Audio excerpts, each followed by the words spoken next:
Hello guys, আসসালামু আলাইকুম। এই দেখেন আমরা আজকে সকালবেলা ঘুম থেকে উঠে পড়েছি সকাল সকাল। এই দেখেন বাহিরের একটু দৃশ্য নিলাম। ঢাকা শহরে তো অত ওইভাবে বাহিরের দৃশ্য নেওয়া যায় না, তো একটু সামান্য নিলাম। বেলকনিটা অনেক সুন্দর। তো আমরা এখন চা খাবো। সকালে ঘুম থেকে উঠে আমার একটু পানি খাওয়ার অভ্যাস, 1 গ্লাস পানি খেয়ে নিলাম। তারপরে ব্রাশ করলাম, তারপরে চা চাপাই দিলাম। চা হয়ে গেছে, এখন আমরা চা খাবো। সকালবেলা আমার অবশ্য চা খাওয়ার একটা অভ্যাস হয়ে গেছে। চা না খেলে কিছুই ভালো লাগে না, খুব ক্লান্তি লাগে। জন্য আমরা চা বানাচ্ছি চা খাওয়ার জন্য। যে আমাদের চা রেডি। তো আমরা এখন এটা খেয়ে নিব। আমার বেবিরা অনেক এক্সাইটেড, ঢাকাতে বেড়াতে আসছে 1 বছর পরে। আমরা একটা ইউটিউব চ্যানেল খুলেছি, চ্যানেলটাকে আপনারা সাবস্ক্রাইব করে দিবেন, লাইক কমেন্ট শেয়ার দিবেন, সামনে এগিয়ে যাওয়ার জন্য ইন্সপিরেশন করবেন। সবার কাছে এটাই আশা করব। এই দেখেন চাটা অনেক সুন্দর হয়েছিল দেখতে এবং খেতেও অনেক সুন্দর হয়েছিল।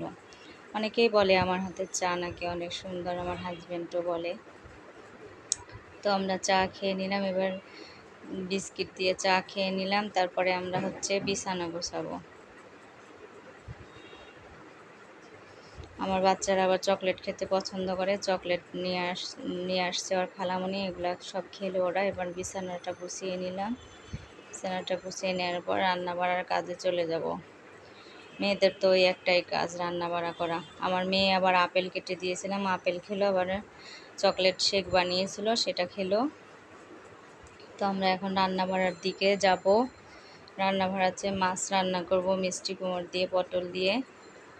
এই দেখেন মাছ সব রেডি করা হয়ে গেছে, এবার রান্নাও হয়ে গেছে। এবার খাওয়া দাওয়া শেষ করলাম, বিকালের নাস্তায় চলে আসলাম। বিকালের নাস্তায় ডোনাট খেলাম আমরা, ডোনাট সাথে চা। এটা দেখানো হয়নি, অফ ক্যামেরাতে ছিল।